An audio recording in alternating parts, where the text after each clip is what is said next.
Tá.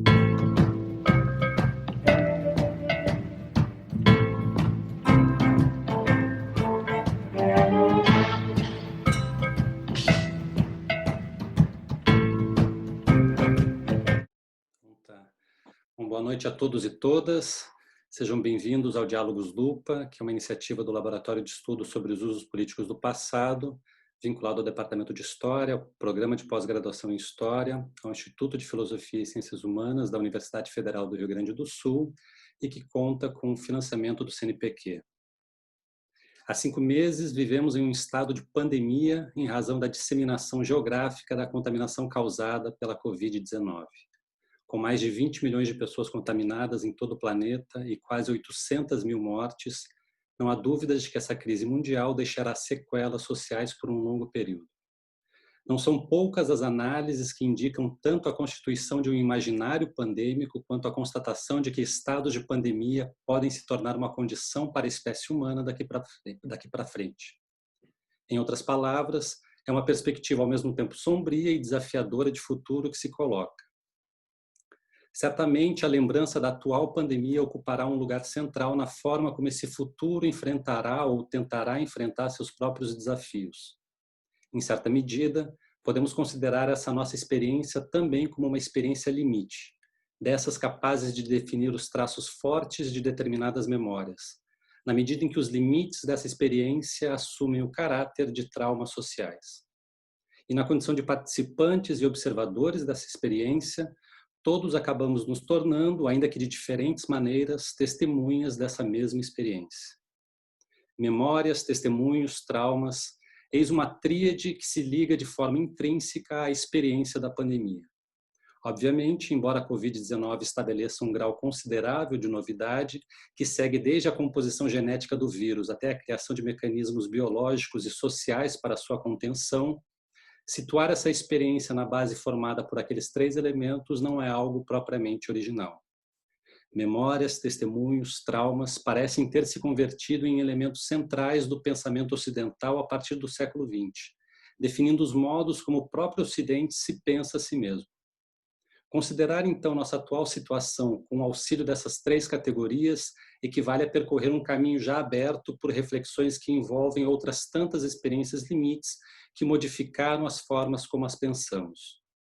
Memórias, testemunhos, traumas, eis o tema do nosso diálogo desta noite, que contará com a participação da historiadora Mariluce Cardoso de Vargas, professora colaboradora do Programa de Pós-Graduação em História da Universidade Federal do Rio Grande do Sul, e pesquisadora do Lupa, e Pedro Espínola Pereira Caldas, professor do Departamento de História da Universidade Federal do Estado do Rio de Janeiro, a Unirio, e pesquisador do Laboratório de Estudos sobre Teoria, Historicidade e Estética da Unirio.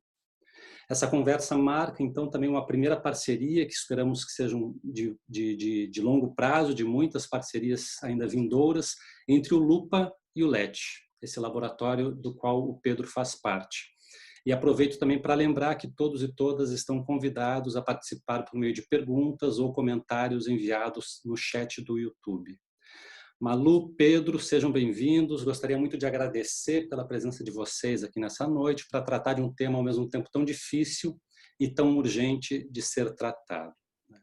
Então, para iniciar essa conversa, a gente poderia partir de algumas considerações mais gerais que fazem parte de muitas das discussões no campo da história e também das humanidades, de forma geral, que dizem respeito à emergência da memória como um fenômeno central para a cultura contemporânea, trazendo com ela outros fenômenos ou categorias que também são fundamentais, entre elas a do testemunho e a do trauma. Então, Malu, te convidando para a sua primeira intervenção, junto com essa chamada voga memorialística, que normalmente é situada a partir da segunda metade do século XX, obviamente que com traços marcantes anteriores a isso, a noção de testemunho e a figura testemunhal também se tornaram centrais nesse debate, né? A ponto de uma historiadora como Annette de Viorca falar em termos de uma era do testemunho. Então, eu começaria contigo e a partir dessa pergunta mais geral. Vivemos de fato em uma era do testemunho e o que isso significa? Então, te agradeço mais uma vez pela tua participação e fica à vontade para as tuas considerações. Boa noite a todas e a todos. Gostaria de agradecer, então, ao Fernando pelo convite e ao Diálogos Lupa, que vem sendo aí uma boa companhia das quintas-feiras e por ser um espaço, então, de debates e de encontros tão ricos nesses tempos de distanciamento. Para mim também é uma alegria poder conversar com o Pedro Caldas, que eu só conhecia por referência bibliográfica, e estar nesse espaço compartilhando dessa live com ele me alegra muito. E eu também queria saudar as historiadoras e os historiadores que estão nos assistindo pelo dia de ontem, pela recente conquista da regulamentação da nossa profissão. Enfim, a todas e a todos que vão nos acompanhar ainda num momento posterior que vai ficar aí depositado no endereço do Lupa no YouTube. Eu inicio falando um pouco, para pensar nessa pergunta que é tão rica e que nos provoca tanto, com uma frase do Elie Wiesel, de Nobel da Paz, de 1986, que em um dos seus livros afirma que se os gregos inventaram a tragédia, os romanos a epístola e a Renascença o soneto, nossa geração inventou uma nova literatura, aquela do testemunho. Essa frase me parece um indício de que o impacto do testemunho foi não só para a literatura, um novo caminho, né, um caminho de descobertas e não só como gênero literário. Ele sugere também que esse testemunho ele ampliou, ele chega para ampliar um repertório da literatura e do campo das humanidades de modo geral, e parece sugerir justamente que esse testemunho que marca a literatura a ponto de trazer um novo gênero para ser discutido, ele justamente se impõe por desviar do que até então lhe era conhecido. Ele inova nesse sentido. Quer dizer, foi preciso inventar uma nova literatura, aquela do testemunho. E 75 anos depois da Segunda Guerra Mundial, hoje nós já conseguimos saber e ter acesso a outros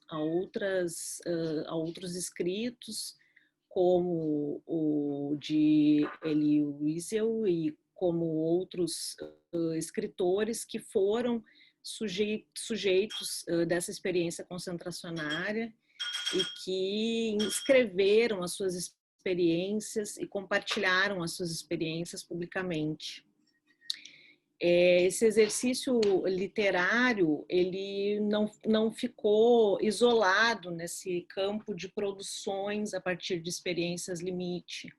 A filmografia também, desde os anos 50, fez um papel importante, não apenas do ponto de vista de inserir uma estética possível para retratar a experiência dos campos, como também, a partir das obras dos anos 80, sobretudo com Lanzmann e com a Shoah, fizeram com que o testemunho tivesse um papel fundamental nessa propagação da sobrevivência da solução final. Na última década do século XX, então, a gente teve alguns estudos, como o da professora de literatura, Shoshana Felman, e também do Dori Loeb, que é um psiquiatra que fez um trabalho muito importante em Yale com os registros de testemunhos nos Estados Unidos de sobreviventes também dos campos, e que marcaram muito, porque se tornou um acervo referencial para os estudos sobre o Holocausto no Ocidente, especialmente nos Estados Unidos. Instigou outros pesquisadores a trabalharem com essa temática e, ao mesmo passo que os anos 90 são também anos de fortes tensões nos estudos sobre a memória do regime de Vichy na França e de alguns processos que levaram historiadores a essa discussão sobre a questão da memória.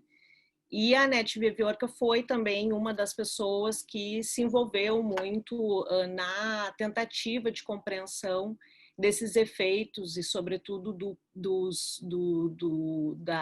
deslocamento desses testemunhos que saíram dos tribunais e passaram a ser públicos, passaram a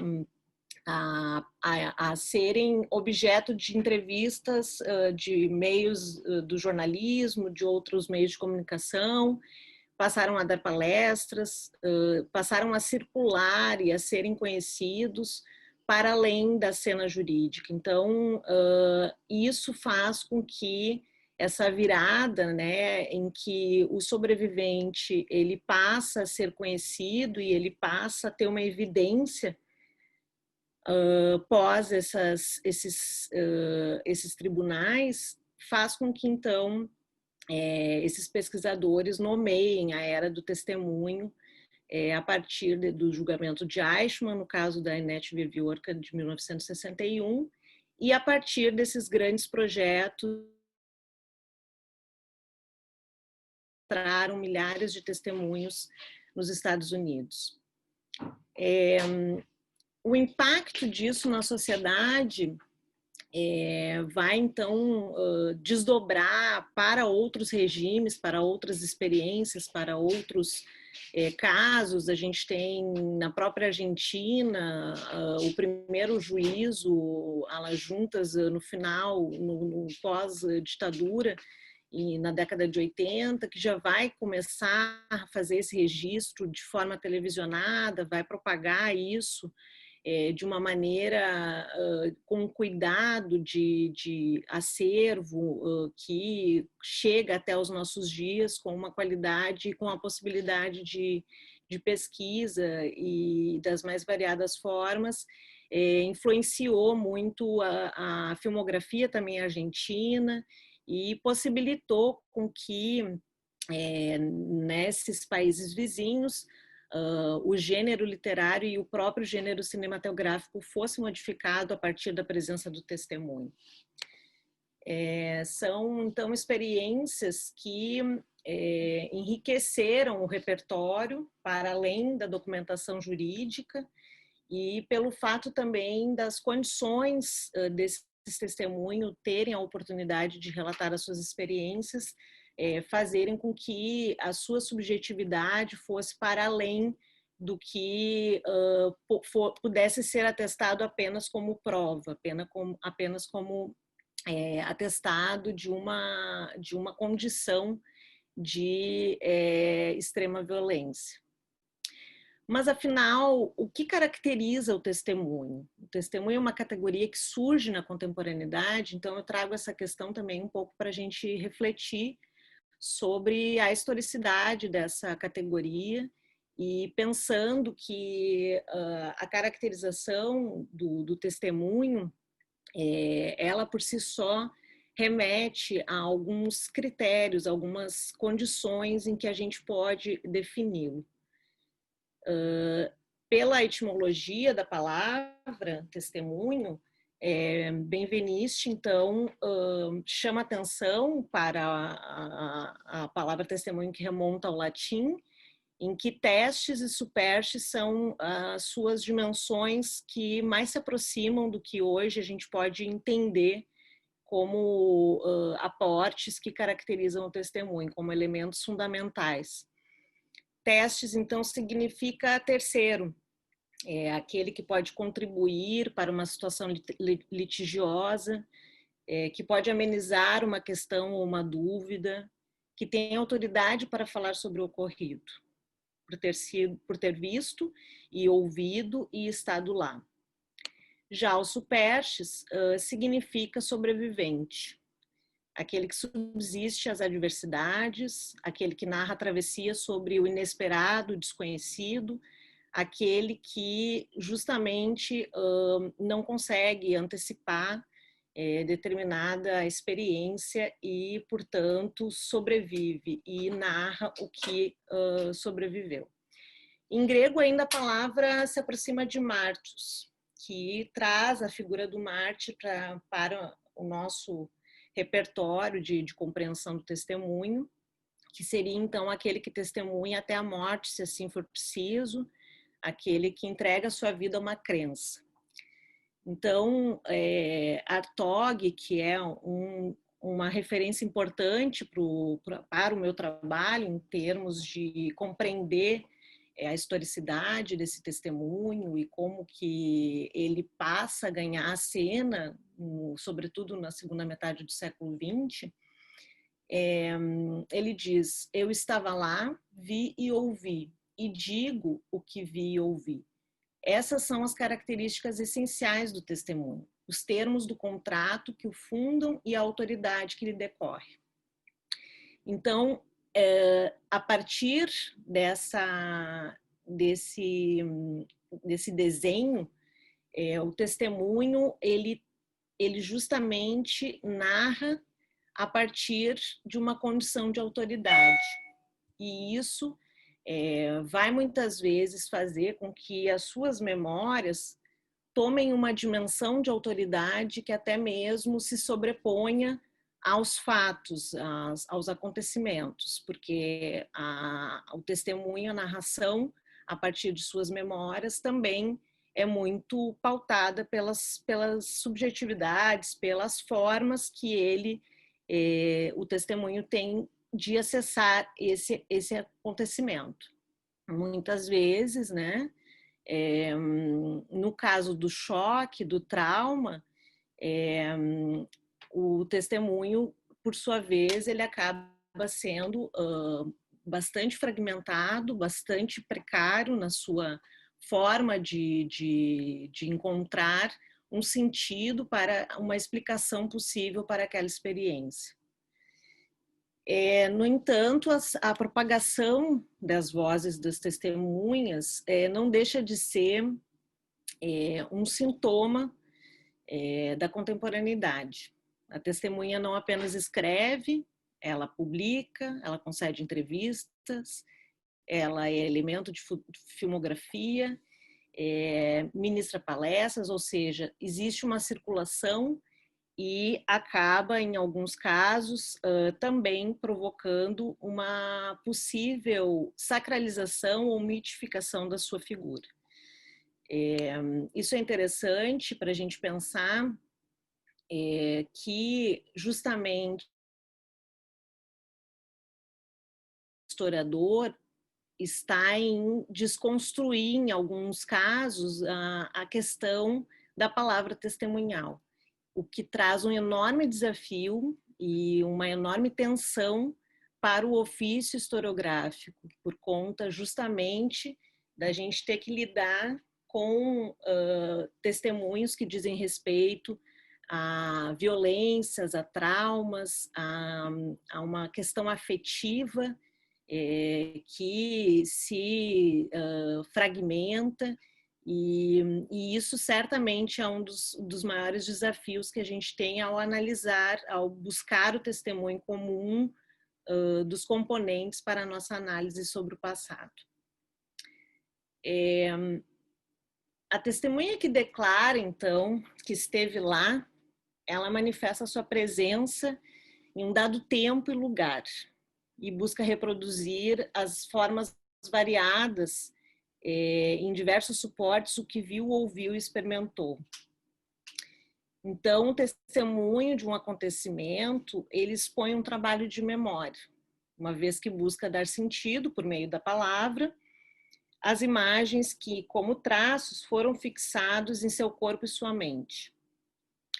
Pode-se dizer, então, que o testemunho é produto tanto de uma busca interna pela marca do ocorrido, como uma procura na linguagem para retratar ou representar o acontecimento. Nesse sentido, esse ato testemunhal exige um grande trabalho de memória e essa é a sua relação intrínseca, né, com a memória.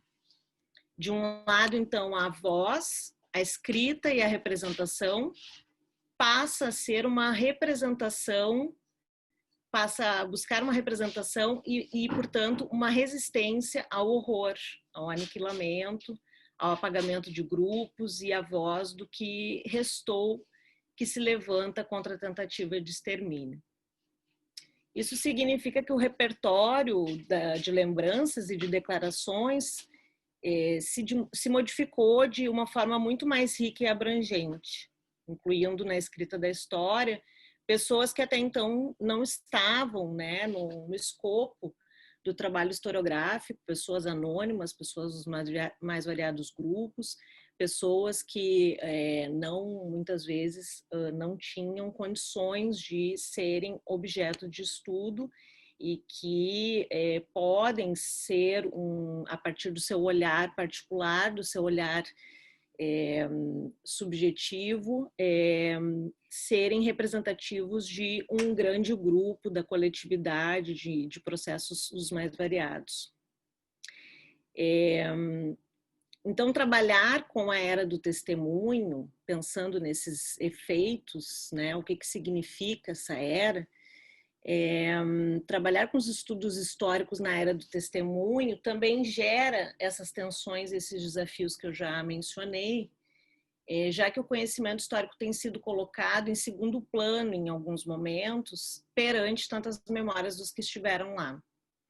A circulação dessas lembranças de diversos grupos, a exposição dos sentidos decorridos das experiências catastróficas, a reflexão sobre a condição humana, entre outras questões que emergem com a pluralidade de traços sobre as crises, os traumas, as lutas coletivas, elas contribuem sobremaneira para estabelecermos uma análise sobre os tempos passados e sobre o presente.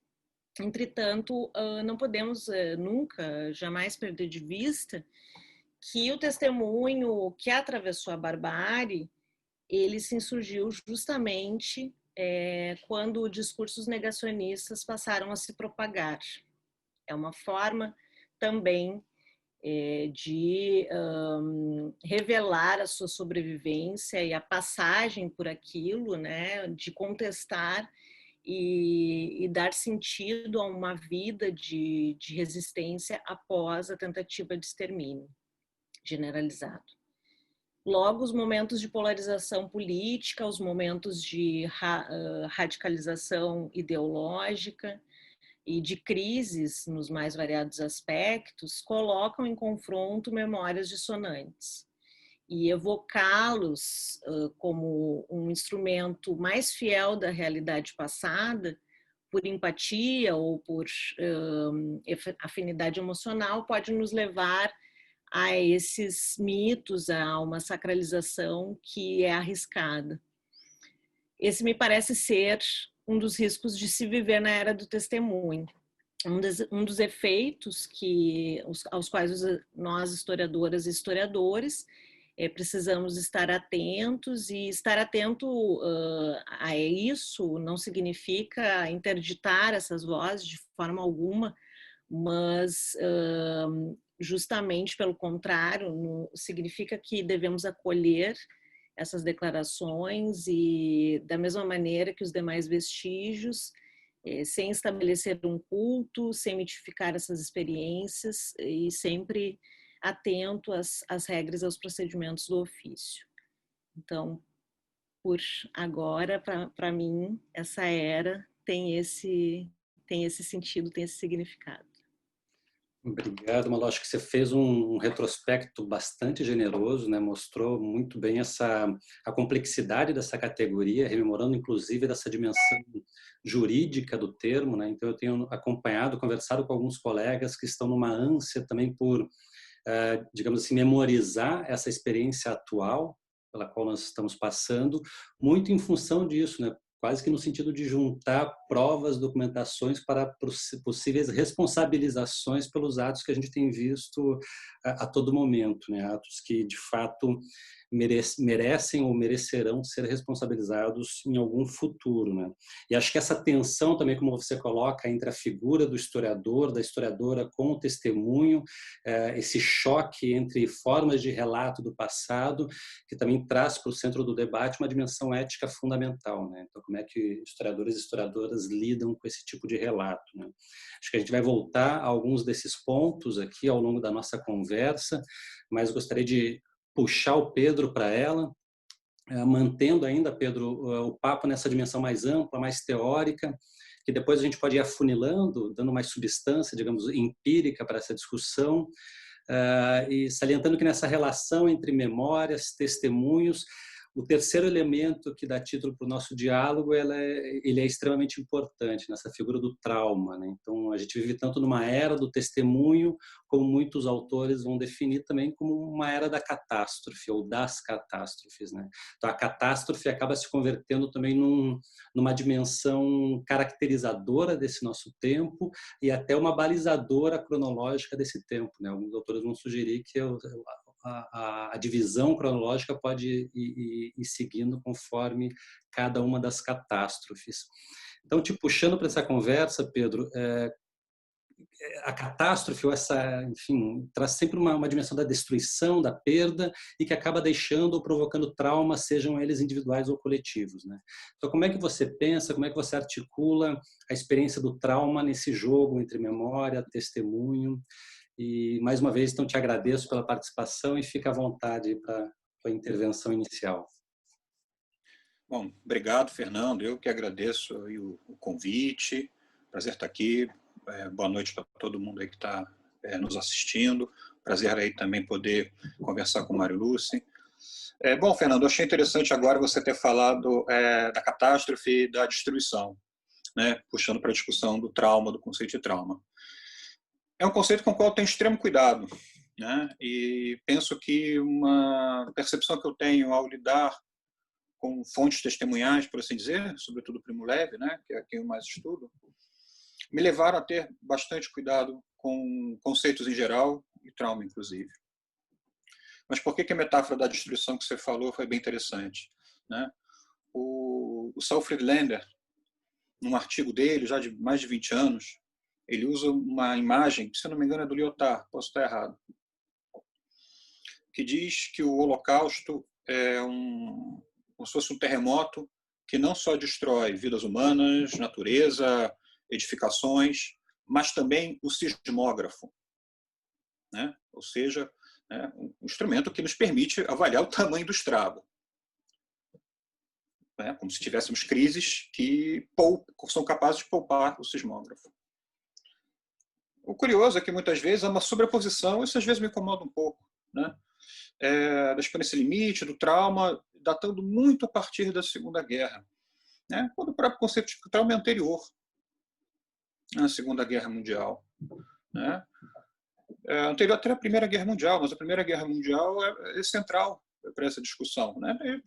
Várias pesquisas, a pesquisa da Silvia Correia, que já participou do Diálogos Lupos, mostrando isso a partir da experiência portuguesa, pesquisas de historiadores que lidam com a memória da República de Weimar, por exemplo, Antônio Caes, no livro dele mostrando como o cinema da República de Weimar, em filmes que não falam da experiência da Primeira Guerra Mundial, foram uma forma de elaboração da experiência traumática da Primeira Guerra Mundial, e os próprios conceitos do Freud, que são anteriores, né, a isso. Então, eu tenho muito cuidado com esse conceito. E eu penso que a própria experiência do evento limite nos induz a isso. E por quê? Pegar, por exemplo, a definição do Friedlander para evento limite, né? Quando ele diz que um evento pode ser considerado limítrofe na medida em que ele testa, a expressão que ele usa é essa, o verbo que ele usa é esse, nossas categorias tradicionais de ordem conceitual e representacional. Se esse conceito está em teste, ou seja, se esse sismógrafo está quebrado, né, eu acho que uma postura que eu aprendi a ter, isso também é fruto de experiência de leitura, né? Não sei se é a certa, a correta, posso mudar de ideia depois. É de ouvir muito texto, né? Então, quando você perguntou como eu articulo, eu deixo o texto articular. Eu tenho procurado cada vez mais deixar o texto do testemunho articular essa experiência do trauma da memória do testemunho. Porque se os conceitos da pesquisa histórica ou de qualquer outro campo das humanidades, não só das humanidades, né? Quando a gente fala de trauma, a gente também está conversando com psiquiatras, por exemplo, né? Colocam em xeque, então deixa os conceitos num canto, não é para jogá-los fora completamente. Né? O que o texto pode nos dizer? Será que eles não podem ser uma matéria-prima boa para conceitos também, ao invés de ser só questão de descrição empírica e tudo mais, forma de articulação dessa experiência, da memória, do testemunho? Né?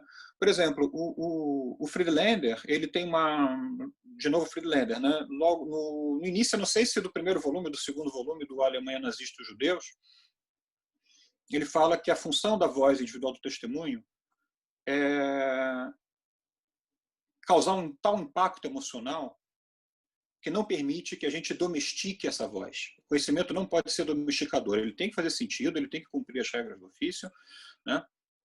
Mas ele não pode ser domesticador. Eu sempre me perguntei, e ainda me pergunto, né, que raios é um conhecimento que domestica? Não acho que seja uma resposta imediata ou fácil. Né? O interessante é ver, lendo bastante os livros deles, não só as reflexões teóricas, mas a pesquisa, por assim dizer, mais empírica, na medida contando uma história individual. Tudo. Depois ele puxa para a discussão bibliográfica e tudo mais. Né? Mas acho fundamental a gente perceber esse impacto emocional, ver o que ele articula durante a pesquisa, não é no sentido patético do impacto emocional, né? Mas no sentido de ver em que nos afeta. Então, acho que esse deixar-se afetar pela leitura do texto é fundamental. Então, eu diria assim, eu não articulo muita coisa, quem articula é o texto. Agora, tem que ter extrema atenção, né, nisso. Tem uma passagem do Benjamin, se eu não me engano, na Infância Berlinense, em que ele fala da atenção infantil, né? A atenção da criança para os restos que ninguém percebe. Então, acho que talvez essa seja uma postura bem interessante para o texto, que é coletar esses restos que estão espalhados num texto, muitas vezes fragmentado, né? E a partir dali tentar encontrar um padrão, não um padrão, né? Que talvez não seja essa a melhor expressão, mas uma forma. Então, eu acho que deixar-se afetar pelo texto é fundamental. Como isso? Né? Eu acho que uma maneira bem prática, né, para não ficar muito vago, é evitar, e eu confesso que eu faço um tremendo esforço nesse sentido, toda vez que eu estou lendo, estudando, pesquisando, sobretudo escrevendo um texto, preparando qualquer coisa, evitar o procedimento dedutivo conceitual. Né? Eu que sou da área de teoria, né, tenho quase esse vício, né, esse impulso imediato de fazer isso. Então, pegar o conceito de trauma desenvolvido por um autor X, vamos ver se aplica ao Primo Levi. Isso é deixar-se afetar pelo texto? Não sei. Conceito do trauma do Lacapra, conceito de testemunho do Friedlander, né? Como eu mesmo aqui já falei. Não sei. Né? Então, acho que se colocar nessa posição de escutar o texto, ou seja, lê-lo não sei quantas vezes for necessário, me parece fundamental. E um cuidado, né? Evitar esse procedimento dedutivo de conceito de X aplicando no texto de Y. Né? Então, essa é uma experiência de pesquisa e de escrita que eu tenho tido recentemente, que tem sido bastante importante e bastante interessante. Né? Então, o testemunho com todos os seus limites, né, também sujeito do conhecimento, não só uma fonte que está ali, que vai, de alguma maneira, comprovar ou deixar de comprovar uma hipótese que é sustentada a partir de um determinado conceito. Né? Então, o que me, às vezes, deixa um pouco incomodado, né, nessa pesquisa justamente é afirmar, de um lado, que tem um evento limite, que os meus conceitos não dão conta, e ainda assim proceder conceitualmente. Me parece, às vezes, meio contraditório isso. Portanto, penso que a importância do testemunho é isso, deixar-se afetar, ou seja, ver em que medida realmente o procedimento conceitual é colocado em xeque. Acho que o Friedlander, nesse exemplo, nesse caso, claro, né, sem chance, sem condição de ser como ele, né, mas é um autor que me parece extremamente interessante na forma como escreve. Ele sempre deixa a voz individual falar primeiro. Acho que é mais ou menos isso que, a princípio, relataria como experiência. Eu acho que você traz um ponto que é central, que é esse jogo entre o testemunho que se dá a conhecer, né? Ou seja, ele permite que outra pessoa produza um conhecimento a partir daquele relato, mas o testemunho também como ele próprio o sujeito desse conhecimento, né? E acho que uma questão chave é isso, o que é esse conhecimento que está sendo colocado ali, o que é esse conhecimento que está sendo produzido nesse relato, né? Eu acho que ao longo da conversa a gente vai voltar, vai poder, acho que dar um pouco mais de concretude a essas primeiras considerações mais teóricas, mas eu já tenho os colegas já colocaram 2 perguntas, então eu vou aproveitar e colocar uma para cada um de vocês, e amarrando também alguns dos pontos que eu já tinha previsto aqui para aproveitar a presença de vocês, que é sair um pouco dessas reflexões mais teóricas, talvez no âmbito mais abstrato, e situar essa discussão a partir das pesquisas que vocês vêm realizando, né? E aí, Malu, você é uma estudiosa de processos ditatoriais ocorridos aqui no Cone Sul, e sobretudo dos processos transicionais pelos quais essas sociedades passaram, né? Então, acho que parte importante das suas reflexões é procurar pensar os efeitos desses processos, os mecanismos de resolução desses processos e justamente a forma dessas transições de regimes ditatoriais para a democracia. Então, como é que essa tríade memória, testemunho, trauma se articula nas suas pesquisas acadêmicas a respeito das ditaduras, e como é que elas funcionam tanto do ponto de vista teórico, ou seja, são conceitos que instrumentalizam a tua análise do teu objeto, mas também como categorias que permitem uma mobilização, digamos assim, mais prática, no sentido da elaboração de políticas de memória que funcionariam também como mecanismos de reparação ou de resolução dessas situações. E aí eu amarro essa questão com a pergunta que o Rafa Barbosa faz, que é como é que fica a questão do testemunho num contexto que alguns autores e algumas autoras vão definir como de pós-memória. Então, se você pudesse comentar algo articulando tanto essa dimensão da tua pesquisa, mas também esse tema que o Rafael Barbosa traz a respeito da pós-memória.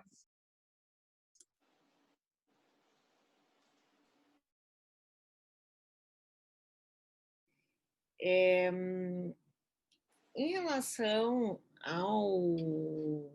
aos processos transicionais, primeiro, assim, a gente sempre tem que ter claro que a forma como a transição vai se estruturar, ela é extremamente importante para apontar alguns caminhos para a democracia que vai se estabelecer. Então, no caso brasileiro, mais especificamente, a gente tem o testemunho, e aí isso na minha pesquisa, sobretudo da tese, vai ser um pouco perseguida nesse sentido de quando o testemunho o sobrevivente passa a fazer as suas denúncias, passa a compartilhar publicamente as suas experiências, e onde a gente pode, então, ter acesso a esse tipo de declarações.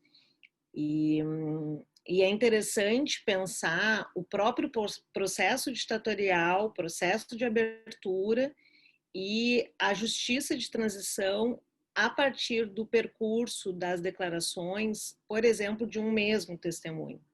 Porque cada conjuntura, cada contexto vai demandar determinados conteúdos e vai tensionar a palavra desse testemunho. Então, é claro que a tortura e a questão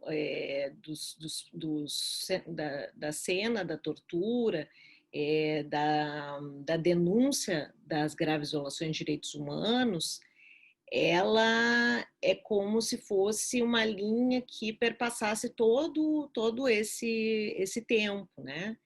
Mas ela aparece de formas diferentes. Então, se a gente pensar no período ditatorial em si, o que a gente tem em termos de declarações testemunhais? A gente tem um número significativo de livros de literatura, de livros de memória, de coletâneas de relatos, de entrevistas, de cartas da prisão, enfim, de registros desse momento, tanto publicadas no Brasil como publicadas no exterior, e acompanha, ao mesmo tempo, a filmografia. Na verdade, a literatura ela chega um pouco antes, os relatos de memória elas já são de 65, 66. A filmografia ela vai ser primeiro a filmografia com as declarações testemunhais de pessoas que já foram ou banidas ou estão no exílio. Elas já fazem um registro dessas pessoas, mas primeiro no exterior. Então, os filmes que são lançados, por exemplo, do Chris Marker, que é um francês e que passa pela América Latina fazendo muito esse cinema militante de denúncia das graves violações de direitos humanos. Primeiro, esses filmes são lançados no exterior, e os filmes que vão ser realizados no Brasil, eles têm essa marca da denúncia, mas ainda um tanto cautelosa por conta da censura. Tantos livros como filmes foram, né, objetos da censura. E na década de 80 isso vai começar a se fortalecer e se modificar e se propagar de uma maneira diferente. Mas a gente tem, então, esses registros nos anos ditatoriais. Nos anos 80, com o impacto do projeto Brasil Nunca Mais, com o impacto desse grupo que possibilitou a cópia dos processos que tramitaram no Supremo Tribunal Militar, e do livro Brasil Nunca Mais, lançado em 85, que foi um super best-seller pelos anos finais, meados até o final da década de 80, a gente tem, então, a documentação gerada pelas instituições de Estado, com declarações de pessoas que foram indiciadas por crimes contra a segurança nacional. Então, a gente tem um outro tipo de testemunho, uma declaração numa condição já de quase julgamento, algumas desde a prisão, e a gente já tem um grande número de denúncias mesmo a partir da palavra em juízo. A gente já tem as denúncias das torturas, a gente já tem todos esses relatos que vão fazer com que o livro, né, seja um marco na denúncia das graves violações de direitos humanos da ditadura, não só no Brasil, mas seja reconhecido internacionalmente.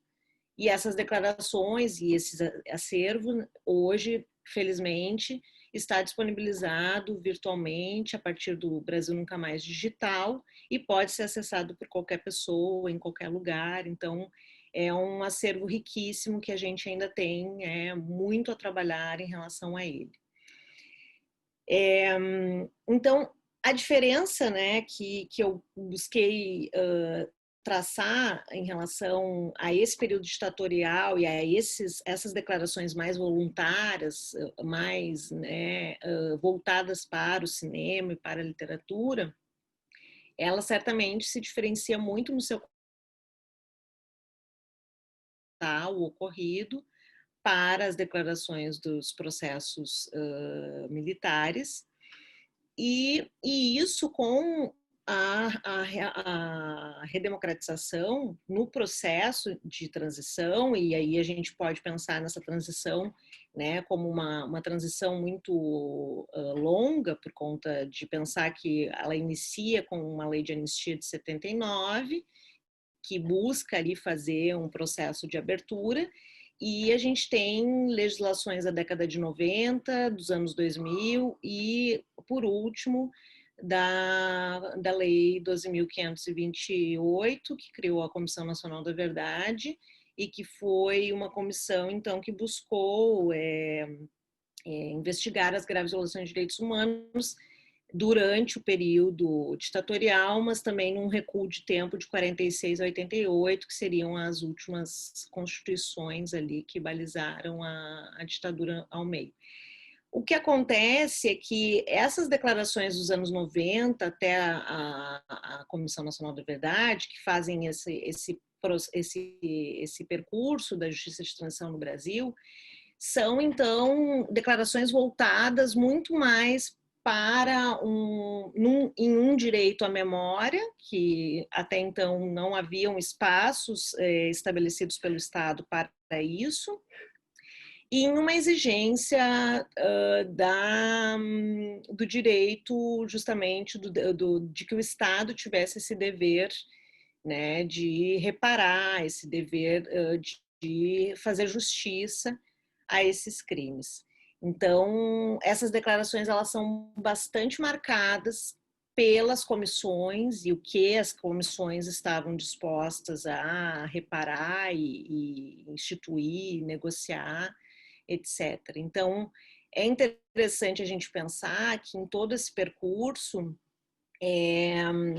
existem marcas que não vão deixar de aparecer, então a própria questão dos desaparecimentos forçados, dos crimes que não foram esclarecidos devidamente, e sobretudo em relação à justiça, porque o Brasil o Estado brasileiro fez essa opção de estabelecer políticas mais de reparação do que de responsabilização. Então, a gente não tem políticas de responsabilização penal, a gente teve um processo de responsabilização civil, que é o processo do Carlos Alberto Brilhante Ustra, reconhecido, uma ação declaratória que reconhece, desde 2008, então, como torturador, mas a gente tem essa lacuna do testemunho jurídico acusador. Então, eu considero que essas outras declarações que foram se avolumando, tanto nos acervos das comissões, as próprias comissões que não tiveram o papel da responsabilização, elas são declarações que fugiram, digamos assim, desviaram do espaço que não foi destinado a elas. Então, é uma certa forma de especificidade do testemunho, nesse sentido de passar décadas fazendo a sua denúncia, passar décadas fazendo as suas demandas ecoarem, e, sobretudo, nesse momento, a gente vê um grande retrocesso em relação a essa palavra testemunhal. Quando a gente teve, na efeméride dos anos 30, dos 30 anos, ali na década de 90, dos 40 anos, em 2004, nas efemérides do golpe, a gente tinha muito a percepção de que a percepção e as evidências nos levavam a crer que os militares tinham vencido as batalhas políticas, uma vez que deram o golpe e seguiram o percurso da ditadura até fazer o arranjo que eles queriam para a abertura, e que os oposicionistas e a resistência haviam vencido a Batalha das Memórias. Então, a gente teve agora 2015 e 2014 os 50 anos do golpe, e a seguir a gente teve, né, então, a presidência, um parlamentar que sempre cultuou a memória do Ustra, que tinha umas declarações públicas muito contrárias à existência da Comissão Nacional da Verdade. E essa questão que a historiografia tanto levantou e tanto discutiu nos 40 e nos 30 anos da efeméride do golpe, e me parece que agora precisa também ser revisada por nós nos 50, nos 60 anos, né? Porque tem aí uma tensão brutal de batalhas de memória. Então, acho que era um pouco isso, acho que deixei outras coisas que a gente pode dar seguimento depois, e em relação à pós-memória, sobretudo, eu trabalhei com a questão dos descendentes de pessoas que foram atingidas diretamente, e eu acho que a questão do dano transgeracional é uma questão evidente, contudo, a experiência, ela nem sempre ela coloca-se como algo a ser defendido por essa geração sequente. Então, eu acho que tem muitos trabalhos, sobretudo na literatura e no cinema, que vão nos mostrar o quanto essa geração de descendentes também é crítica às escolhas pretéritas dos seus pais e o quanto elas podem romper com uma determinada visão de mundo que seus pais tinham. Então,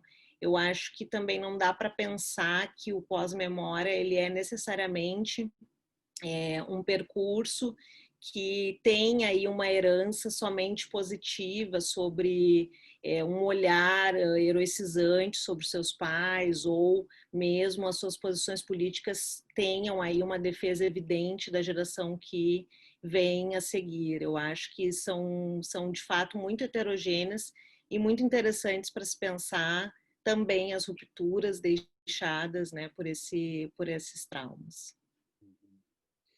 Bom, Pedro, eu vou te colocar uma pergunta muito parecida, aproveitando as tuas pesquisas sobre Primo Levi, sobre a vida, a obra do Primo Levi. Então, eu te pediria, em primeiro lugar, para que você apresentasse brevemente quem foi esse químico italiano, né, que, enfim, falasse um pouco da importância da obra dele, da reflexão que o Primo Levi também legou, né, talvez seja uma das obras mais centrais do século XX, em várias dimensões. Porque o Primo Levi também, eu acho que ele entra muito no que você havia comentado na primeira intervenção, esse jogo entre o conhecido e o conhecedor, porque o Primo Levi ele produz um relato testemunhal, que é o Se é isto um homem, e depois, algumas décadas depois, ele problematiza esse mesmo gesto memorial, né, com os afogados e os sobreviventes. Então ele tematiza a própria memória dele. Ou seja, também é um percurso em busca de algo a ser conhecido ali, né? Então, seja os fatos que estão sendo relatados, seja a memória sobre esses fatos, né? E junto com isso, talvez, vou colocar a pergunta do Renato Peçanha, que ele se pergunta se é correto dizer que os testemunhos, bem como o trauma, passaram por um processo de reificação e hoje seriam produtos no mercado de bens simbólicos do capital, né? Então, ele não está perguntando isso, mas eu jogo quase como uma provocação. O Primo Levi seria um produto nesse mercado hoje?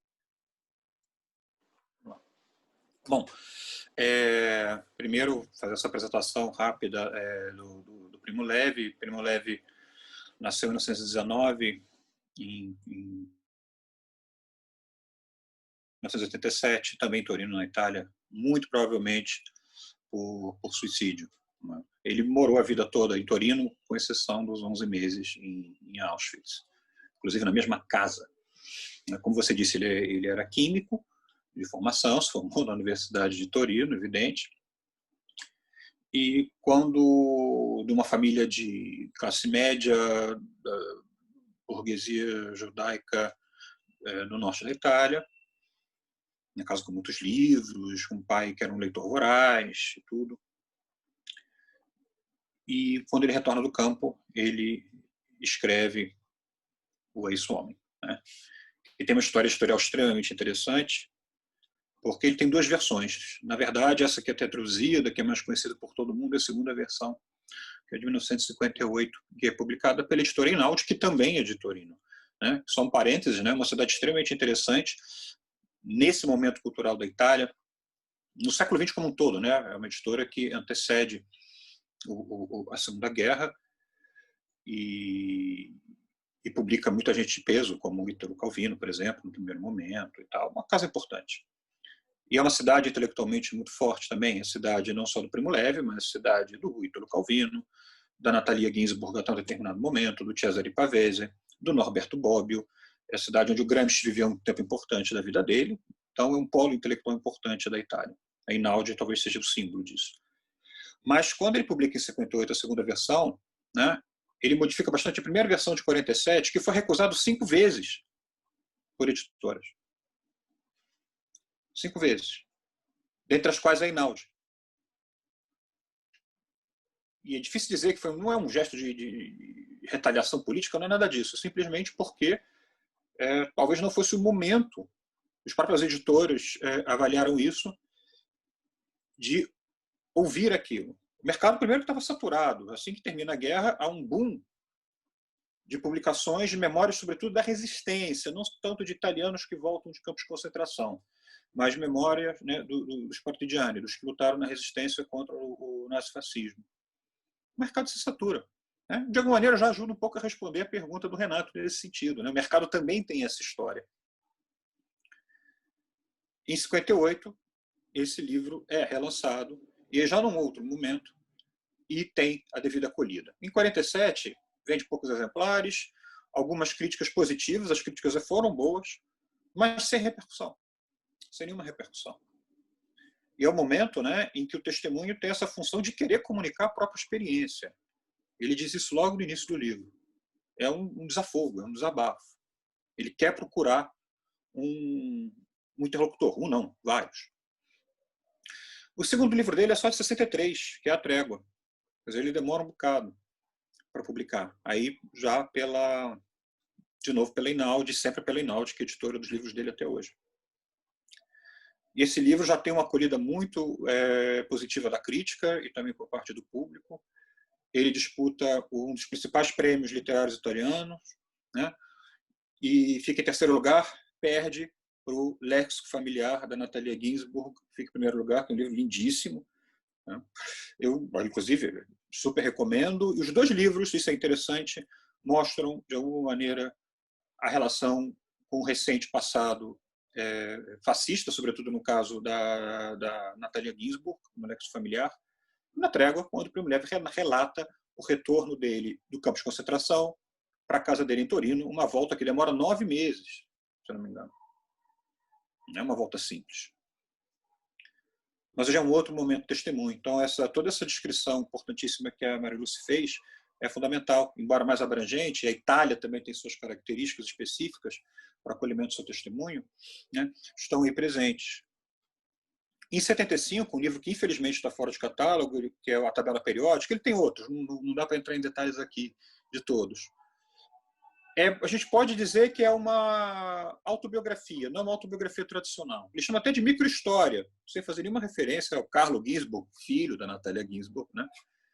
Sem nenhuma fazer referência ao Carlo Ginzburg ou a qualquer outro historiador da microhistória, ele chama de microhistória.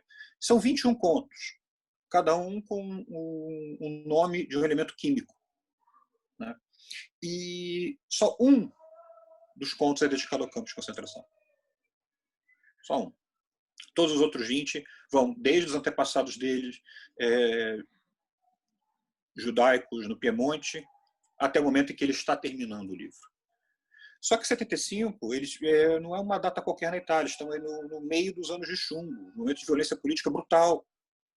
E é o momento em que ele reencena vários encontros com pessoas que participaram de uma maneira ou de outra, seja da resistência, seja do próprio nazismo. Tem um penúltimo conto, que é clássico, chamado Vanádio, mostra dele o quase reencontro com um nazista que esteve em Auschwitz e que ele conheceu em Auschwitz.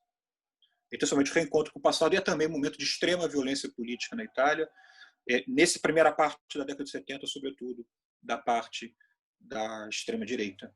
É quando ele, no início da década de 70, dá uma entrevista para um jovem estudante do liceu italiano. Ele recebia sempre com muito bom grado, o jovem já adorava dar palestras em escolas.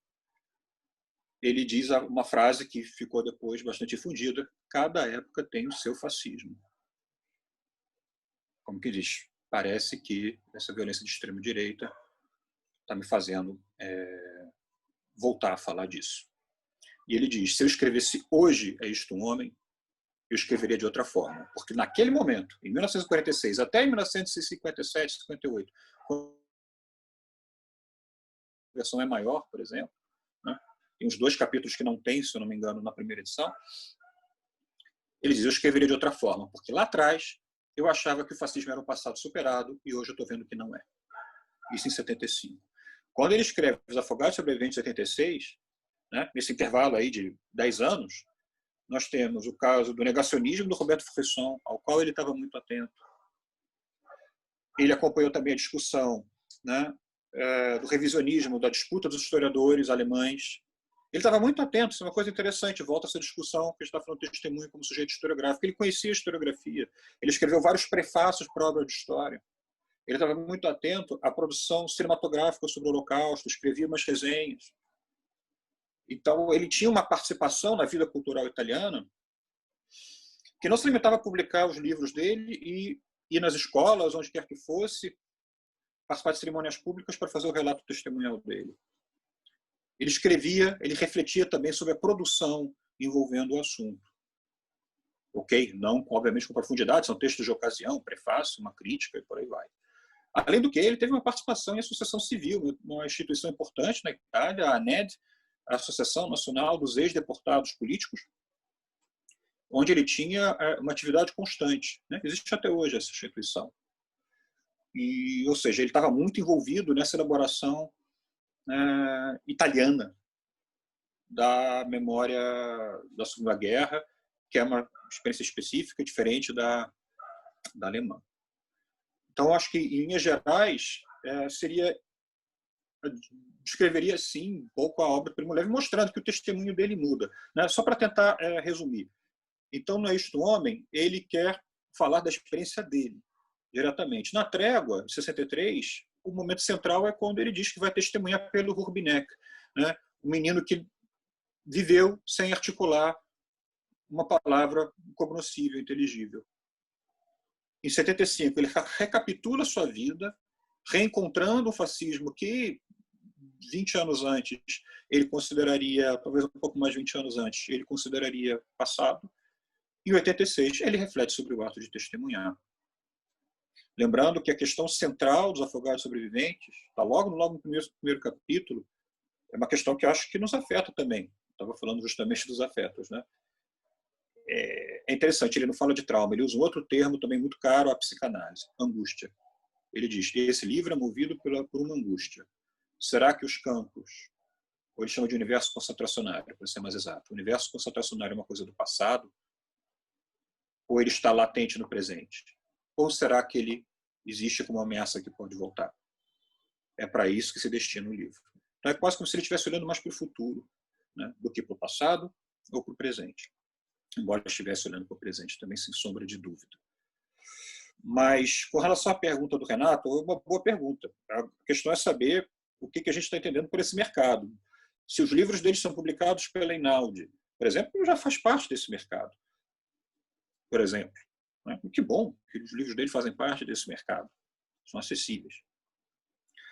Por outro lado, a obra dele, internacionalmente, por exemplo, não só internacionalmente, nacionalmente, foi objeto aqui e acolá de adaptações teatrais e de cinema muito pouco, quase nada. Inclusive, pelo que eu sei, a única tentativa de adaptação de uma obra do Primo Levi para o cinema é do A Trégua, e, a meu ver, um filme bem problemático, bem fraco, do Francesco Rosi, um filme italiano, com o John Turturro fazendo o papel do Primo Levi. Então, nesse sentido, ele não entrou tanto na indústria cultural. Agora, é um livro que faz parte do mercado editorial, aí é traduzido no Brasil. Aliás, fica aqui a dica para as editoras brasileiras, pelo amor de Deus, reeditarem a tabela periódica, que foi editado lá atrás pela Renome do Mará, e que acho que é uma editora que não existe mais. Então, em certo sentido, sim, faz parte do mercado. Mas talvez não com força de outras... não a serviço de uma banalização dessa narrativa. Nesse sentido, eu acho que não. Não a serviço do consumo fácil. Nesse ponto, não. Mas faz parte, está no mercado. Acho que é mais ou menos por aí que eu responderia ao Renato. Não sei se respondi, mas acho que seria por aí. E eu acho que amarrando um pouco isso, acho que tanto nas duas falas trouxeram essas outras manifestações, e aí saindo um pouco das pesquisas acadêmicas e trazendo essa tríade, né, testemunho, memória e trauma, a partir de outras manifestações do nosso espaço público, né? Sobretudo manifestações artísticas e culturais, né? Então, vocês mencionaram aqui e ali o papel do cinema, literatura, a gente pode falar dos monumentos, anti ou contra monumentos, as performances artísticas, né? São tudo pensados enquanto mecanismos que, de uma certa maneira, se articulam numa esfera pública, ou melhor, articulam essas memórias e os testemunhos na esfera pública, mas com uma ideia um pouco também de funcionar como contribuição à não repetição desses fatos. Então, eles têm uma dimensão de uma atuação política também nesse espaço público, né?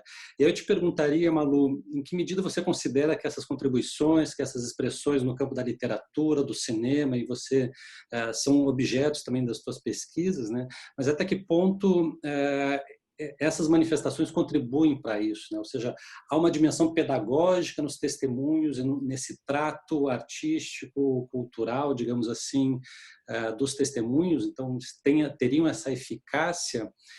E acho que eu vou colocar também, aproveitando, amarrando com isso, porque daí como a gente está entrando na esfera das produções estéticas, uma pergunta que o Rodrigo Tavares Godoy coloca. Ele diz o seguinte, daí depois eu coloco a mesma pergunta para o Pedro: o testemunho como manifestação de memória compreende relações que não se privam a uma exigência empírica da experiência. Então, quer dizer, eles têm esse lado de se relacionar com os fatos, mas não são apenas isso, né? Como racionalizar esse dado sem perder a historicidade? E ele complementa, ou seja, qual que é o lugar da historicidade nesse movimento? Então, por um lado, tem essas manifestações artísticas que se valem de trazer esses relatos testemunhais, trazer a memória para o espaço público, mas também tem essa dimensão que ele coloca como que o relato testemunhal, enquanto é uma elaboração da memória, ela não é algo colado à realidade nesse sentido. Obrigada, então, pela questão. Bom, eu acho que a dimensão estética do testemunho, ela é tão rica que ela provocou toda uma discussão sobre a questão da representação e das impossibilidades, das possibilidades de representar isso, tanto a partir da literatura mesmo, da poesia e de romancear uma experiência limite, como também nos próprios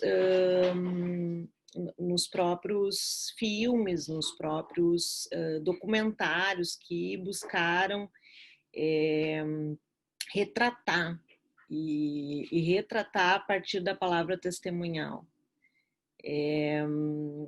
Eu lembro que as discussões sobre a representação nesse sentido, elas justamente tensionam a questão ética, a questão estética, por conta desse real que o que pode ser o real para uma realidade que provoca uma série de dispositivos de enfrentamento. Então, lembrar é resistir e tornar a palavra ainda uma resistência ainda mais perturbadora para aquele que vivencia o trauma, né? Eu lembro de uma passagem de um dos documentários que eu trabalhei na tese, Os Dias com Ele, em que é produzido por Maria Clara Escobar, filha do principal personagem, que é o pai dela, o testemunho Carlos Henrique Escobar, e ela tem uma grande missão, um projeto de filme que é ouvir o pai falar sobre a experiência da prisão e da tortura. Carlos Henrique Escobar era um intelectual, é ainda vivo, mora em Portugal, mas na década de 70 era um professor das ciências humanas no Rio de Janeiro e foi preso, torturado e tem muitas obras enquanto escritor, enquanto filósofo, dramaturgo, tem peças de teatro, escrito, enfim, um professor, um pesquisador, um intelectual de múltiplas áreas e ele resiste muito a contar a questão da prisão e da tortura. E o filme trata desse embate e trata das lacunas que esse embate deixa exposto e das tensões. E lá pelas tantas, na insistência da filha, perguntando o que significava a tortura, o que significava o encontro dele com essa experiência, ele diz para ela, olha, mesmo que é difícil explicar, ele insiste no difícil, a palavra é de fato um peso na declaração dele. E ele diz, e mesmo que você passasse por essa experiência, você não conseguiria me dizer. Então, eu acho que isso diz muito sobre essa tentativa de buscar na linguagem, de buscar a imagem, de achar que não é suficiente nunca qualquer desenho possível.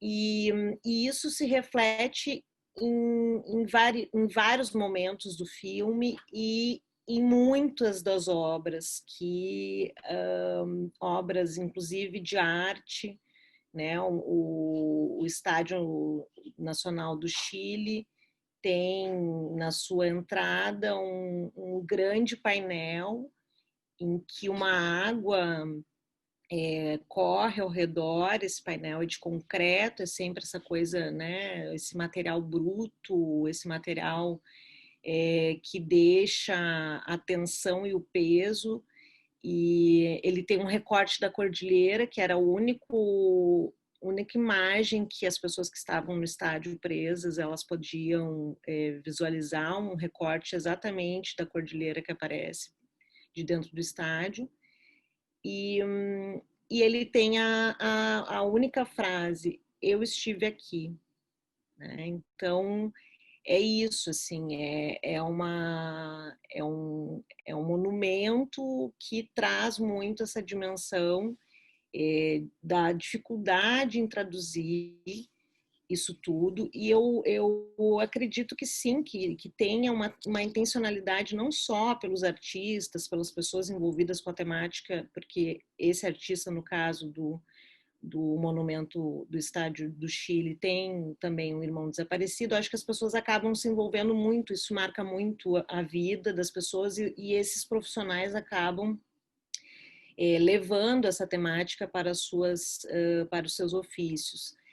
E eu acho que tem, sim, esse papel super pedagógico para, a partir de uma sensibilidade, a partir de um lugar que, se é possível estetizar, ainda que não alcance a realidade, ela sugere uma representação possível.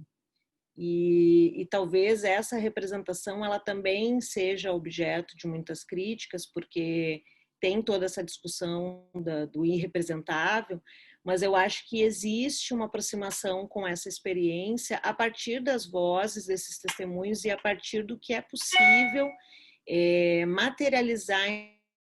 Então, eu acho que, por mais que nós que trabalhamos com educação, que eu sei assim que tem, né, muitos pessoas assim, museólogos, pessoas que estão muito nos museus, esses museus de temáticas sensíveis, de acervos sensíveis e de memórias muito difíceis.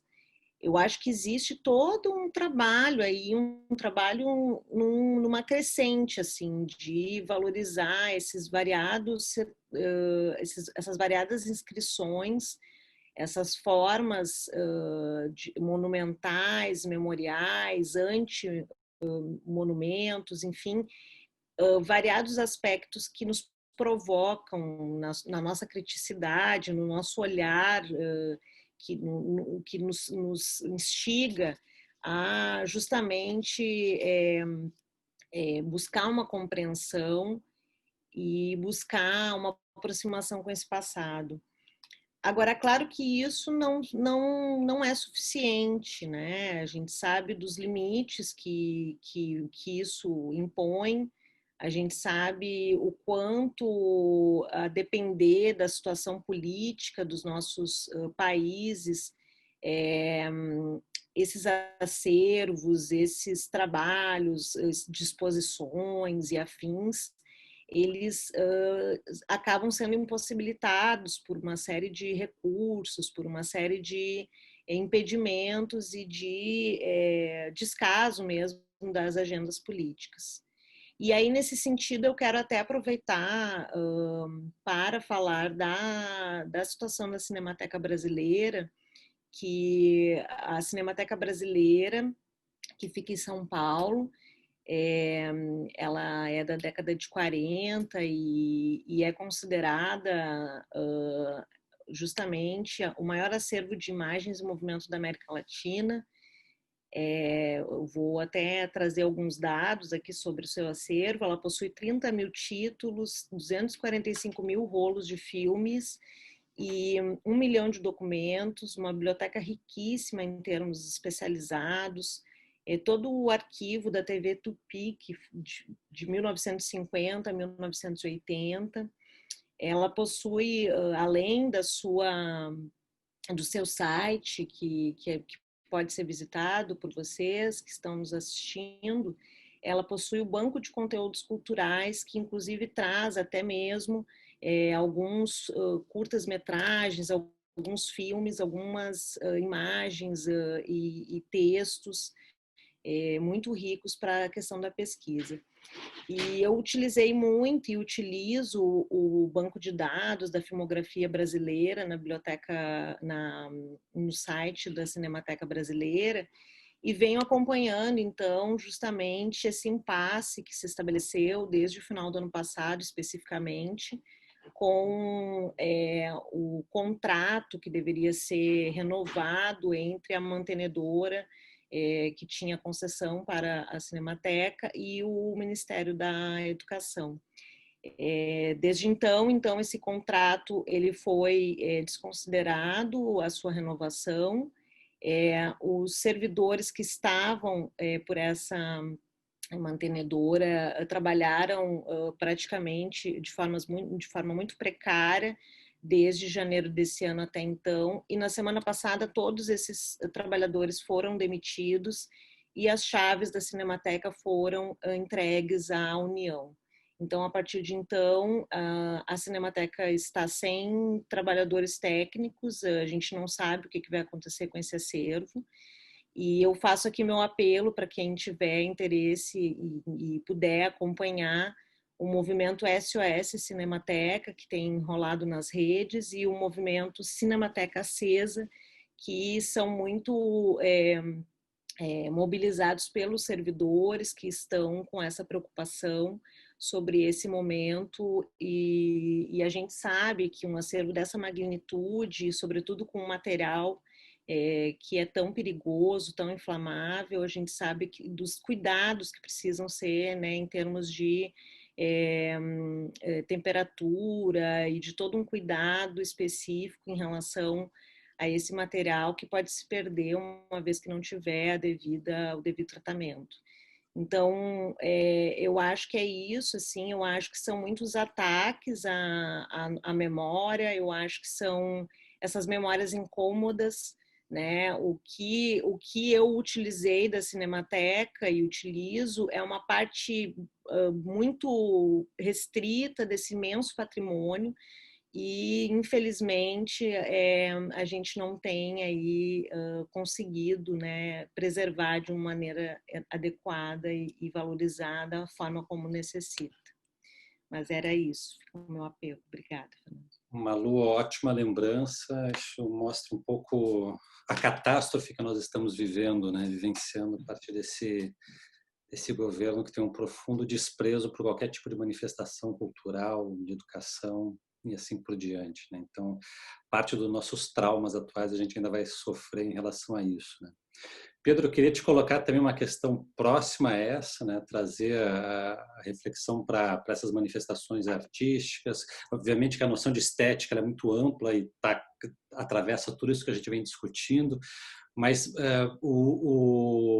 te colocando uma pergunta aqui, tentando amarrar uma pergunta com outro comentário que foi feito, o Kleber Vinícius ele diz ele pergunta, né? Há uma estética do trauma?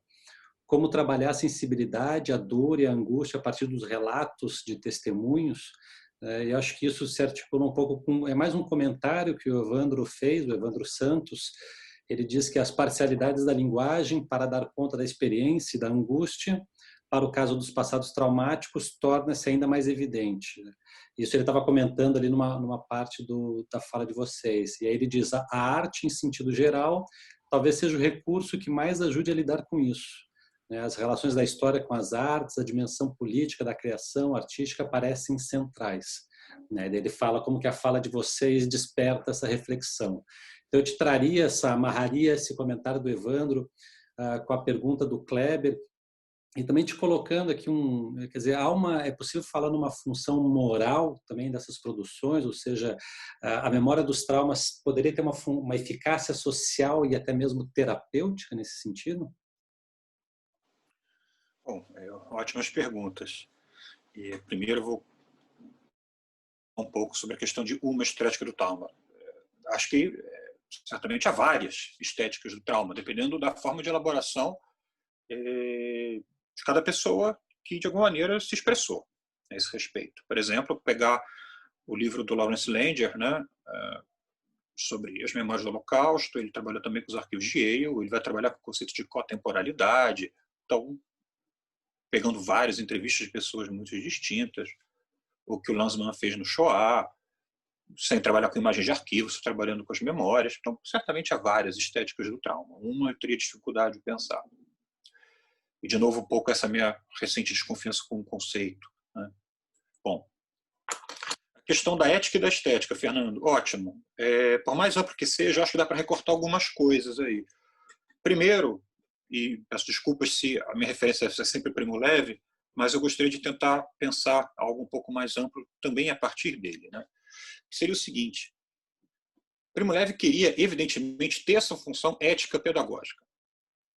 Quando eu disse, né, a partir dos Afogados Sobreviventes, que ele tinha uma angústia com relação à possível volta do universo concentracionário, embora não na forma exata, empírica, dos campos de concentração, ele tem uma preocupação terapêutica, social, moral, ética, como preferir. Então ele tinha uma grande preocupação com a clareza. Ele tinha que se comunicar, mas sem fazer concessões.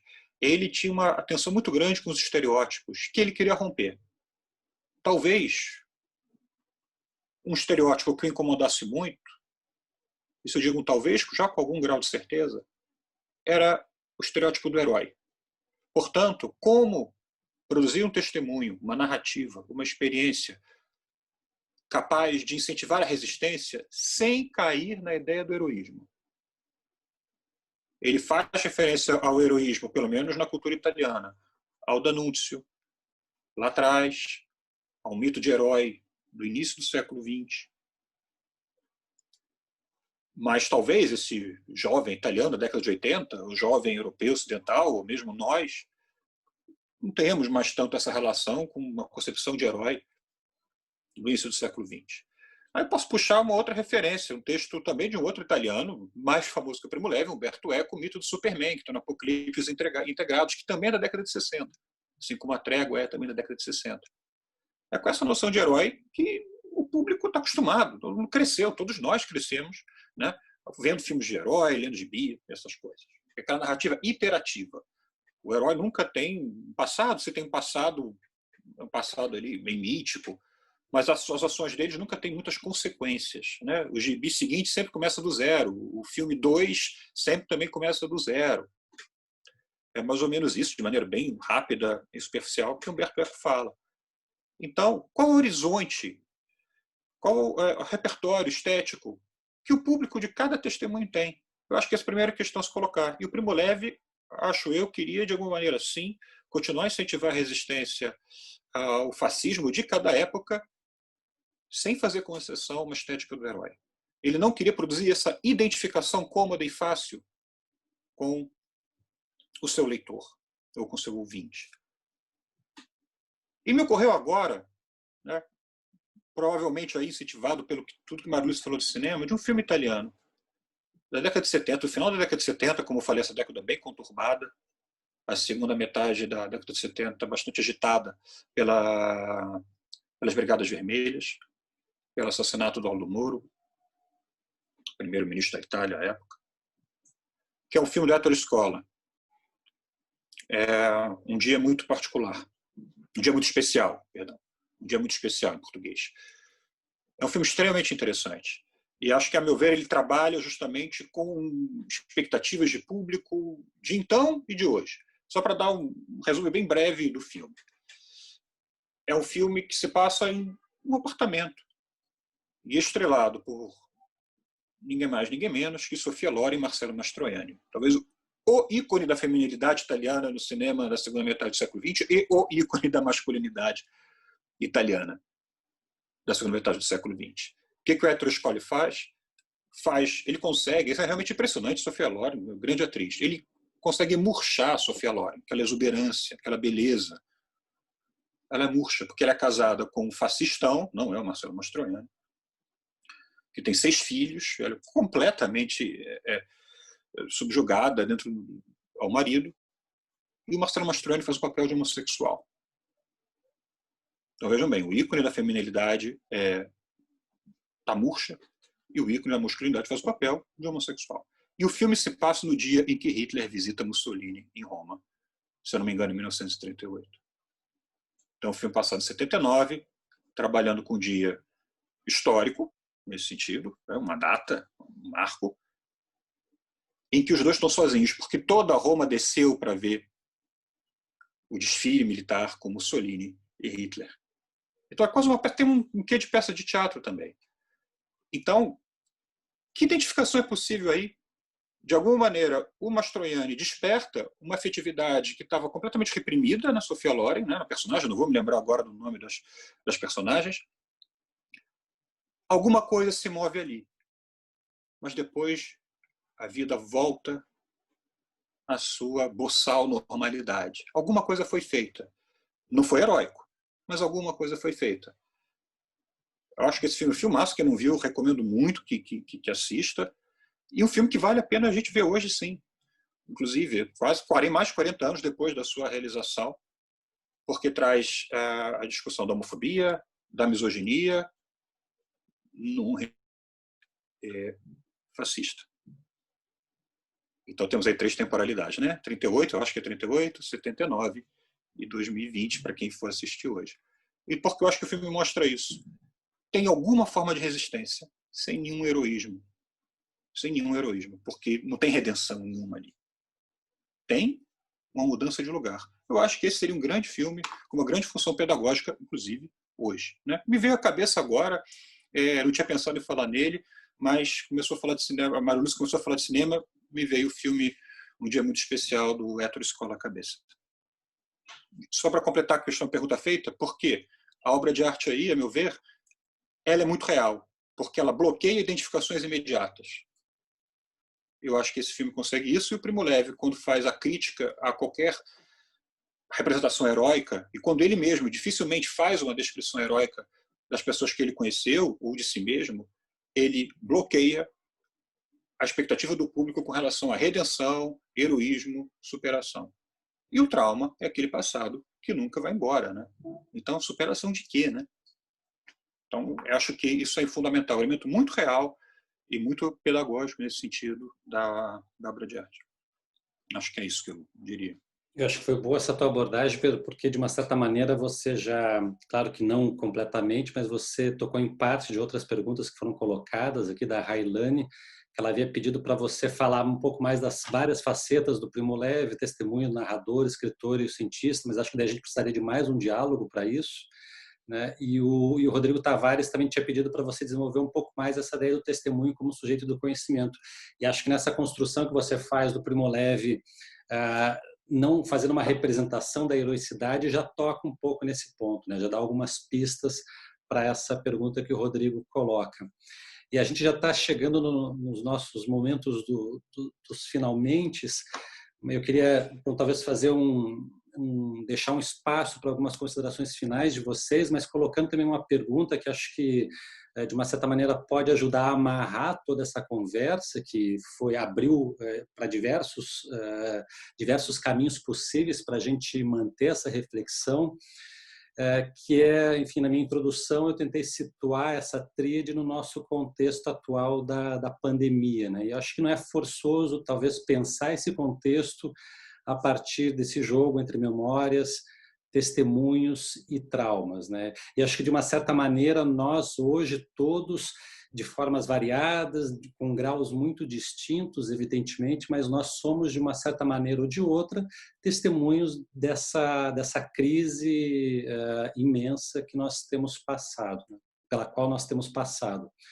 Então, colocando uma pergunta para vocês, já para ouvir essas reflexões finais de vocês, eu colocaria quase que eu chamei que uma pergunta quase esotérica, né?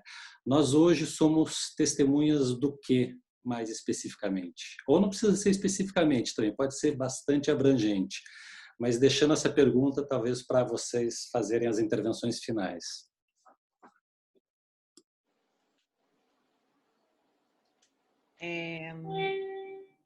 Eu assim, fiquei pensando sobre essa questão e também é tão difícil como um testemunho de um momento, de uma crise global dessa natureza, uma vez que justamente tem variados graus e variadas experiências.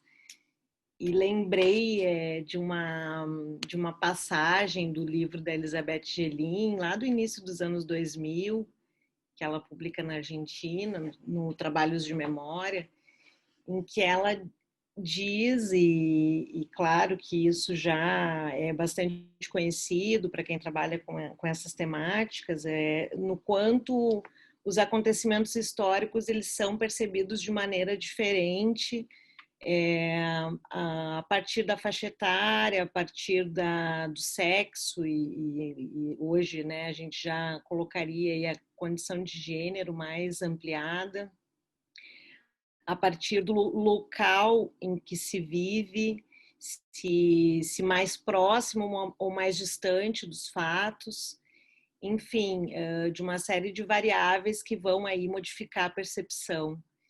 E claro que para mim, assim, a questão da faixa etária, sobretudo, ela é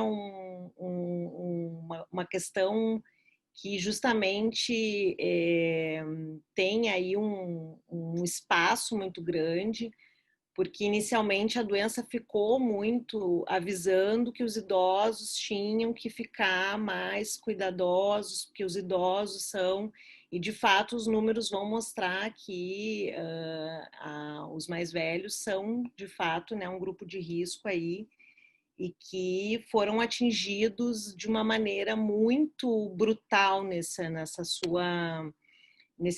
despreparo para esse momento, né? Numa situação muito rápida em que a gente teve que modificar o nosso comportamento, as nossas relações, a forma como a gente convive, a nossa convivência. E me parece assim que sobretudo em relação às perdas, né? As perdas são as mais também as mais múltiplas, porque não se trata só da perda de fato concretizada pela morte, mas de perdas para um universo de possibilidades, Eu fico pensando nas crianças que perdem de estarem na escola, de conviver com seus primeiros colegas, suas primeiras amizades, as crianças que não podem ter acesso à merenda escolar e que, portanto, vão ter menos uma refeição no seu dia por conta disso. As crianças que veem a angústia dos seus pais que estão perdendo, né, postos de trabalho, que estão com dificuldades financeiras. Enfim, eu fiquei um pouco nessa coisa do mais velho e da criança, né? Nessa faixa etária tão distinta que traz elementos aí para a percepção que cabe aí um universo. E também fiquei pensando sobre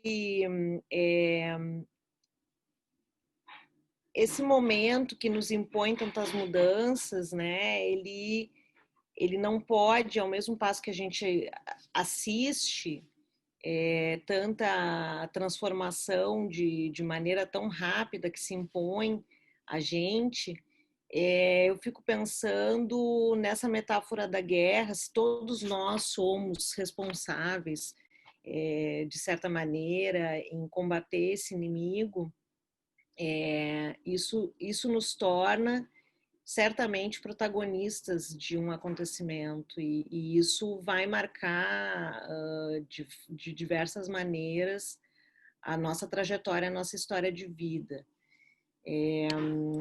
Agora, pensando dentre os projetos que estão se estabelecendo em relação ao assunto, eu tenho acompanhado, às vezes, as representações também artísticas, as leituras no Fantástico dos relatos que estão sendo publicados no site Inumeráveis, que pela apresentação do site, é um memorial virtual que dedica esse projeto à história, e eu entendo a história de vida, a trajetória de cada uma das vítimas. E o interessante é que o relato ali que está sendo colocado são justamente de pessoas próximas às pessoas vitimadas pela Covid, né? Então, é de fato o testemunho indireto, porque não é o testemunho integral, se a gente fosse pensar de certa maneira pelo Primo Levi, nas críticas de Agamben, que seria o testemunho aquele que restou, aquele que pode de fato falar pelo outro, né? Uma espécie de delegação assim da palavra. E fiquei pensando nisso, assim, né? No quanto as variáveis vão ser ricas para a gente pensar sobre essas marcas no futuro aí acerca desse momento.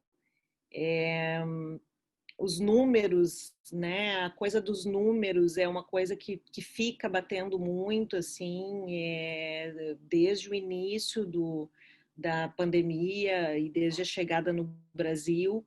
É uma coisa que a gente fica querendo ver os números e se certificar se de fato está tendo uma efetividade no combate, está diminuindo e tal. Então, eu assim, como que essa experiência, ela, nesse momento das mídias, ela vai ser ricamente registrada e, enfim, acho que teremos aí histórias para muitos tempos, né, para poder contribuir dentro do que é possível, do nosso ponto de vista e de percepção e do que nos tocou nesse processo.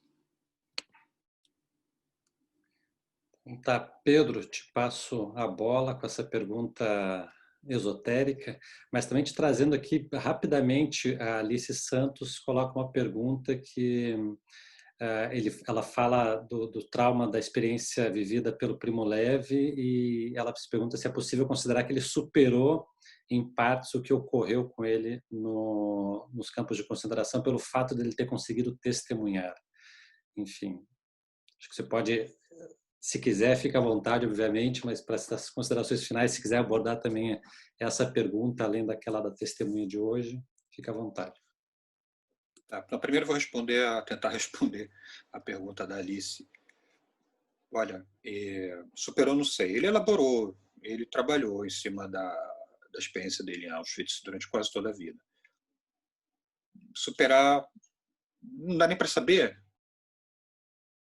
Tem um acesso maior, inclusive a família não libera documentação mais particular, a biblioteca do Primo Levi, ninguém tem acesso. Então, mesmo que haja uma documentação mais particular, cartas, não sei se ele manteve um diário, eu acho que não é indício disso, é complicado. Mas ele trabalhou o tempo todo. Prefiro sempre mudando, inclusive como eu falei antes, vendo o testemunho de maneira diferente, diferentes funções para esse testemunho. Ou seja, ele se movimentou. Ele nunca ficou paralisado. Mas acho que superar talvez seja uma palavra um pouco forte. Não sei, também não tenho certeza. Qual é a sua pergunta, Fernando? O que a gente está testemunhos de quê, né? A pergunta é excelente. Eu responderia assim de imediato que nós estamos testemunhando o indeterminado. Testemunhos do indeterminado. Estamos testemunhando também os nossos esforços de lidar com essa indeterminação. Indeterminação porque a gente evidentemente não sabe quando isso vai acabar, como a gente vai sair dessa quando acabar, quando a gente vai reconhecer quando isso vai acabar também. Porque pode vir uma vacina, retomar a vida, mas os estragos econômicos, sociais, psíquicos vão permanecer. Não vai ser da noite para o dia que isso vai ser superado. E também uma determinação, talvez, com relação ao passado. Porque forças já presentes, pega o exemplo do Brasil, na nossa sociedade, na nossa política, na nossa cultura, adquiriram uma potência, muitas vezes muito destrutiva, neste momento. Então, talvez nos obrigue também a olhar para trás. Portanto, acho que uma experiência do indeterminado mesmo. O testemunho do indeterminado e cada um está reagindo isso da melhor forma possível com os recursos que tem, nas condições sociais que tem. Eu, várias vezes, me peguei pensando nessa situação que está todo mundo vivendo, e momentos mais delirantes, e a propósito de trauma, de psicanálise, que a gente já trouxe aqui. Já pensei, por exemplo, de estarmos, talvez, repito, isso tem um quê de delírio mesmo, uma quarta quebra narcísica, pegar aquele textinho breve, mas, a meu ver, brilhante, do Freud, uma dificuldade da psicanálise, né, onde ele identifica 3 grandes quebras narcísicas da imagem que o ser humano faz de si mesmo. A com Copérnico, que mostra que a gente não está no centro do universo, a com o Darwin, que mostra que nós não somos criaturas divinas, nós somos, né, uma variação genética do macaco. E a terceira, a própria psicanálise, que mostra que que o ego não é o senhor da própria casa. E quando a gente vê, né, um micro-organismo completamente primitivo colocar de joelhos a economia mundial, entre outras coisas, poderia ser isso uma quarta quebra narcísica? Não sei. Coisa que eu pensei. Talvez a gente esteja testemunhando uma brutal quebra narcísica. Se é a quarta, não sei, mas provavelmente talvez seja testemunhando uma bela pancada, né, na nossa autoimagem, sendo que esse nossa também é muito abstrato, né? Há várias diferenças dentro desse nós. E aí também, me lembrando do Freud, no Mal-Estar da Civilização, quando ele fala dos 3 males que há,